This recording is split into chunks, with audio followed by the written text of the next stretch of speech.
Hello and welcome to another edition of another book review. This week I'll be reviewing The Sport of Kings by C.E Morgan. I'll talk very briefly about the author, go into a spoiler-free overview of the plot, talk about what I liked about it, what I didn't like about it, who I'd recommend the book to, and finish off with what I will be reading for next time.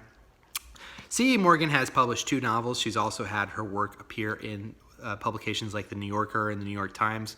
This book, The Sport of Kings, was on the Pulitzer Prize, I think is a shortlist prize shortlist for Pulitzer winners in 2016 or 2017. I don't think it ultimately won the Pulitzer, but was on kind of the shortlist of nominees.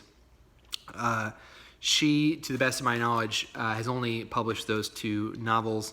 She's been on a lot of writers' lists for writers under 35 or writers under 40, and she's won several prizes for her work. This book, The Sport of Kings, is about 2 families, one of whom is the Forges, who are this Kentucky family who have lived in Paris, Kentucky on a farm for hundreds of years. And they, at the point of the novel, most of the novel jumps back and forth in time, but most of the novel takes place roughly around 2005. And at that point, the head of the family, Henry Forge, is a man who has spent 20 years raising thoroughbred racing horses, and he has raised his finest horse yet, whose name is Hell's Mouth. And the other family is, we see Allman, who is a member of a family from Cincinnati. Allman is biracial, and he comes to the farm of the Forges when he goes through a corrections program that teaches them horse handling and things of that nature. And as part of his release, he's able to use those skills to work on this farm, where he begins a relationship with Henry Forge's daughter. And that's really about all I can tell you without spoiling it. The plot really revolves around what happens between those 3 characters, and how they interact. So I think that the book is really well written in terms of the sentence-to-sentence work. I think C.E Morgan really knows how to write a lyrically beautiful sentence. I think she's really good at coming up with really unique and interesting metaphors and similes. She's really good at that. I think she there are parts of the book that deal with nature writing, where she's describing the nature of the farm and the nature of the surrounding areas, or the nature of the Ohio River. I think that's all done really well. Nature writing is sometimes hard to, for me at least, picture in my head, and I think she does a really good job of doing that. I think one of the main characters, Allman, who has been incarcerated, she does a very good job of going back through his giving you his backstory to really fill in who he is as a character, why he acts the way that he does, the decisions he's made, bad and good, why they've led him to where he is. And I think she does the work there to make him feel like a real person and not a stereotype. And the other characters who kind of keep telling him he's a stereotype, it's actually the least stereotypical of the 3 characters, which I'll get into in a second here, with things I didn't like as much. And there are characters beyond those 3 characters who come into the book almost as one-off or minor characters. Most of them are not around that long, but they kind of come into the book. You get like their brief backstory, which I think she's really a good job of bringing in who these people are and making them feel like real people. For the most part, there's one character who just feels like bizarre for the sake of being bizarre, but most of the characters feel like they're real people. You get kind of brief drops of their backstory, how they relate to the Forges, and those characters to me felt real. I had several issues with the book. I thought that the pacing is probably one of the biggest ones. I think when I was reading this book, I'm like, okay, so what's the main driver of this book? In the beginning, I think it's probably for the first couple hundred pages, you're trying to understand what exactly the main conflict of the book is going to be. So you really get like Henry Forge as a child and his fights with his dad, and his dad was raising corn at the time, and he was also in I think it's the state legislature of Kentucky. And Henry, the younger Henry, basically tells him, I'm going to, when you're dead, raise racing horses on this land. And he basically refuses to help him in any way, shape, or form. And so when he dies, the younger Henry does do that. But that conflict is kind of raises and then is resolved very quickly. And you see that kind of again and again in the book. It raises and resolves, and you're like, so what is the central conflict of this book really ultimately going to be? And ultimately, the central conflict is the Henry, who becomes the father of Henrietta, who's his daughter, who gets involved with Allman. Henry Forge, his ultimate conflict is really dealing with his family's past and their past racism and the past history of their farm and how to make amends and alms with that and come to terms with that. So that's really his central conflict, and I think ultimately the central conflict of the book. How interesting that is, I guess, it differs from person to person.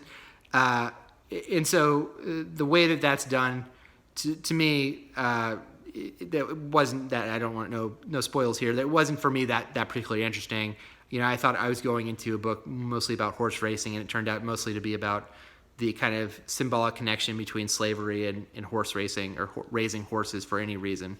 So that's really ultimately what the book is, and there's a lot of backstory, a lot of digressions, and a lot of characters who come in from Almond's ancestors who come and explain how their lives were when they were slaves, and the history of his family and all that stuff. While that's done really well, it takes up a lot of pages, and there's not a lot of compression done in the novel. Even really late into the novel, when you're kind of rushing towards a climax, she kind of takes 2 or 3 pages to give you the backstory of Almond in prison when he kind of became a violent person. And you're like, you could have, you told me he was in prison. I believe he probably faced some violence in prison while he was there for 6 years. I felt like a lot of this could have been edited down and whittled down, and the work would have been stronger.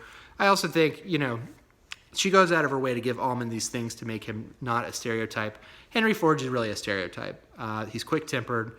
He's racist. There's an incest subplot. His father may or may not have killed somebody. He comes from old money and doesn't work. And so he's basically like the worst parts of Colonel Sanders, as it were.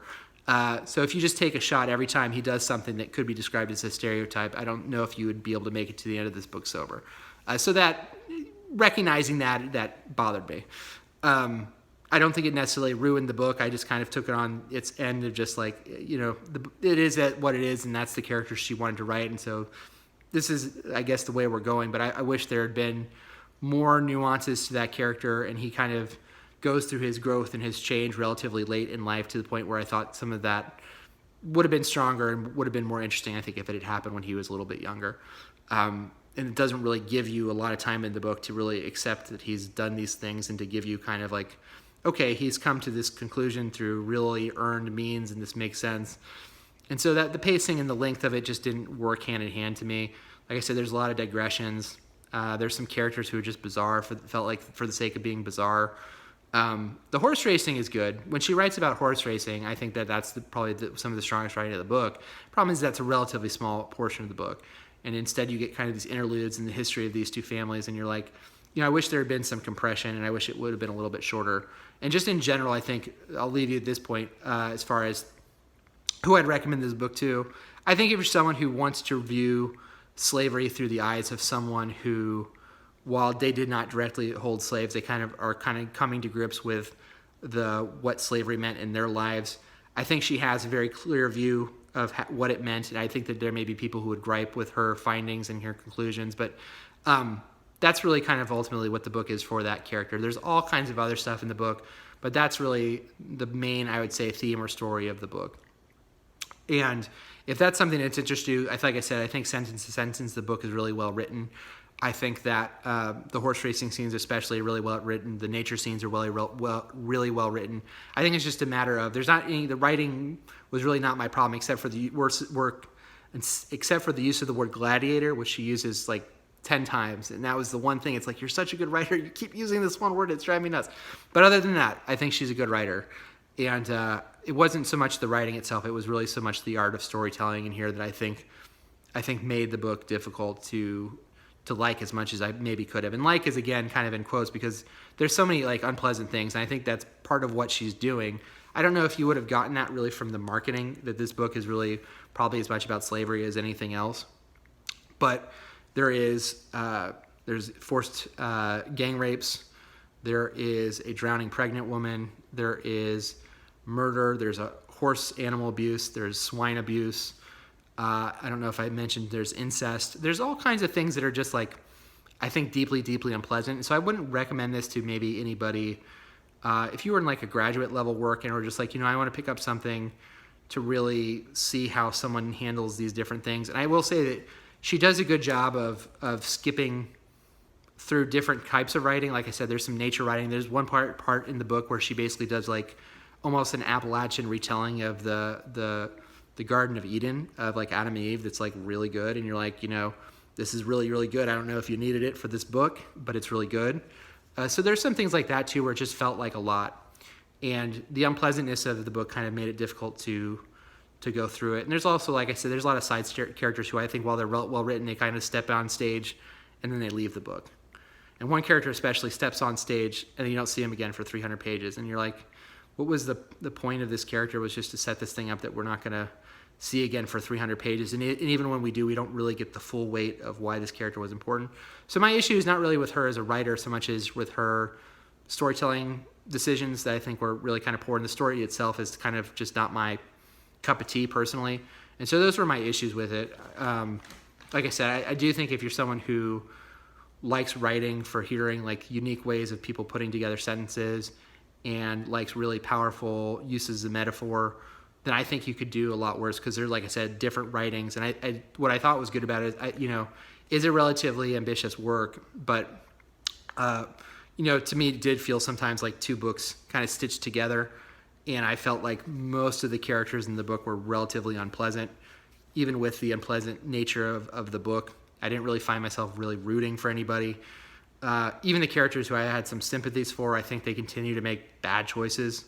And there's kind of one plot point that I don't want to call it preposterous, but really, again, kind of going to the idea of this like Southern male stereotype of this like Colonel Sanders. There's something that's done that feels very much like it was out of almost like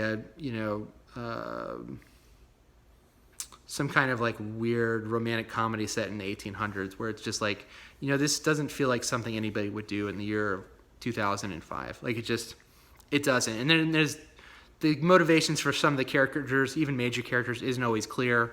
And so I got issues with the book, but I don't want to say any more than I already have. I feel like I've taken a lot of time. There may be some people who are able to look over past those things, and again, the ambition may carry you through, or your connection to this theme may carry you through. Just for me, it didn't quite land. So that is The Sport of King, and not for lack of ambition. I will say, if you're someone who likes a glorious failure more than like a competent success, then you may enjoy this book. I was left a little cold. But that is The Sport of Kings by C.E Morgan. Next time I'm going to be reading Leaving the Atocha Station, Ben Lerner. I will say, just to finish up on Sport of Kings, I would not recommend this book in any way, shape, or form to maybe anybody old under the age of like 20, 22 years old. There's a lot of really heavy adult material in it, and again, you may look at the cover and go, oh, it's about horses. It's not really so much about the horse racing. It's about the industry of horse racing and its ties to the land and what that means for the history and all those things. So I've said enough. That is The Sport of Kings. Next time, Leaving the Atocha Station, Ben Lerner. Until next time, please like the video, subscribe to the channel if you haven't already. I'll leave my Twitter link below. Until next time, bye.